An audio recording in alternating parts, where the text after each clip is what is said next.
আসসালামু আলাইকুম, সবাই কেমন আছেন? তো আজকে হচ্ছে আপনাদের সাথে ভালো একটা মজার একটা রেসিপি শেয়ার করব। তো এটা আমার কাছে অনেক ভালো লাগে, সেই জন্য ভাবলাম আপনাদের কাছেও শেয়ার করি। আর বৃষ্টির দিন আসলে এটা খেতে কিন্তু আমার কাছে ভালো লাগে, রুটি দিয়ে খেতে সবচেয়ে বেশি ভালো লাগে, তো সেই জন্য শেয়ার করলাম। তো সব কিছু কেটে এখন রেডি করে ডাইরেক্ট চুলায় চলে আসলাম।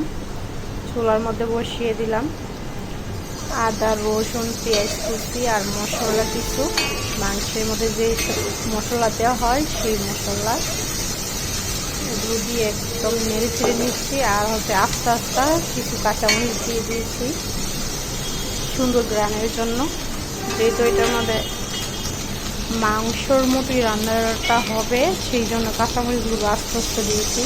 আর এখন একটু গরম পানি দিয়ে দিলাম,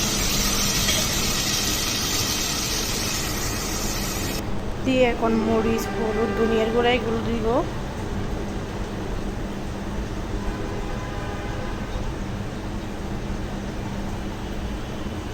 পরিমাণ মতো লবণও দিয়ে দিব।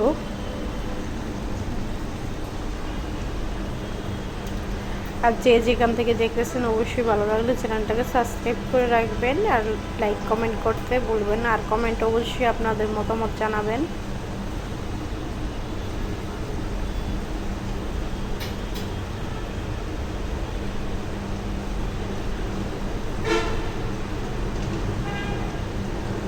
আপনাদের বাসায় যদি কেউ মুরগি কলিজা পছন্দ না করে বা কলিজা খেতে ভালো না বাসে, সেই জন্য এইভাবে রান্না করতে পারেন। রান্না করলে কলিজা সেই ক্ষেত্রে নষ্ট হবে না, ফেলতে হবে না, খেয়ে ফেলতে পারবেন অনায়াসে। আমাদের বাসায় পছন্দ করেন না, সেই জন্য মাঝে মাঝে যখন জমে যায়, 4-5টা জমে গেলেই বা এরকম জমে গেলেই কিন্তু আমি ভিন্নভাবে রান্না করে খেয়ে ফেলি, একদমই ফেলাই না। সেই জন্য ভাবলাম আপনাদের সাথে শেয়ার করি।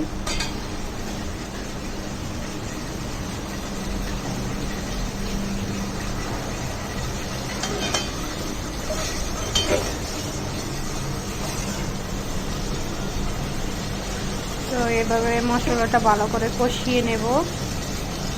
তারপরে এখানে আমি মিষ্টি কুমড়াগুলো ধুয়ে পরিষ্কার করে নিয়েছি, একদম কেটে রেডি করেও নিয়েছি। এদিকটা এই যে দেখতে পাচ্ছেন কলিজাগুলো কিন্তু আমি মাঝখানে টুকরো করে নিয়েছি।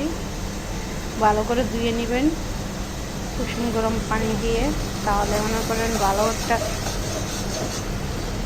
ফ্লেভার আসবে আর কাঁচা কাঁচা গন্ধ আসবে না। রান্না করলে অনেকে হয়তো কলিজা পছন্দ করে না, খেতে চায় না, সেই জন্য বললাম। এখন মিষ্টি কুমড়াগুলো দিয়ে কষিয়ে নেব।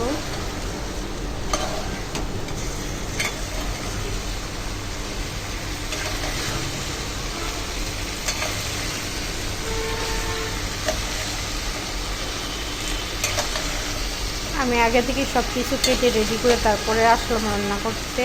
আজকে যেহেতু একটু সময় ছিল না, সেই জন্য প্রথম থেকে দেখানো হয়নি, একদম রান্নার শুরু থেকেই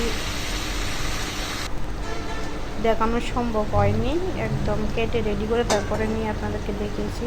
তো এখানে ভালো করে কষানোর পরই কিন্তু এখন আমি কলিজাটা দিয়ে দিলাম। এখন কলিজাটা দিয়ে ভালো করে কষিয়ে নিতে হবে। আর এখানে একদমই বেশি পানি দেওয়া যাবে না, পানি দিলে কিন্তু এটা খেতে ভালো লাগবে না বেশি। মিষ্টি কুমড়োর মধ্যে যেই পানিটা ওঠে ওই পানিটার মধ্যেই কিন্তু এটা কষিয়ে কষিয়ে রান্না করতে হবে, যেরকম ভাজি করা হয় মিষ্টি কুমড়া ঠিক সেরকম করেই। তো ভালো লাগলে অবশ্যই কমেন্টে জানাবেন। যাদের বাসায় এরকম মিষ্টি কুমড়া নিয়ে আসলে খেতে চায় না বা কলিজা অনেকে খেতে চায় না, অনেকের বাসায় মুরগির কলিজা, সেই জন্য এভাবে রান্না করলে কিন্তু ফেলতে হবে না, অনায়াসেই সবাই মিলে খেয়ে ফেলতে পারবেন। যদি আপনারা চান না অন্যভাবে রান্না করবেন, অন্যভাবেও কিন্তু রান্না করতে পারবেন। আমার কাছে সবচেয়ে বেশি বেস্ট মনে হয় এভাবে মিষ্টি কুমড়া দিয়ে রান্না করলে ভালো হয়। রুটি বা ভাত দিয়ে সব কিছু দিয়ে খাওয়া যায়, বাচ্চারাও কিন্তু পছন্দ করবে। একটু জাল দিয়ে রান্না করলে বাচ্চারা খেতে পারবে না, আর একটু জাল কমিয়ে দিলে কিন্তু বাচ্চারা খেতে পারবে। তো ভালো থাকবেন, সুস্থ থাকবেন, আল্লাহ হাফেজ।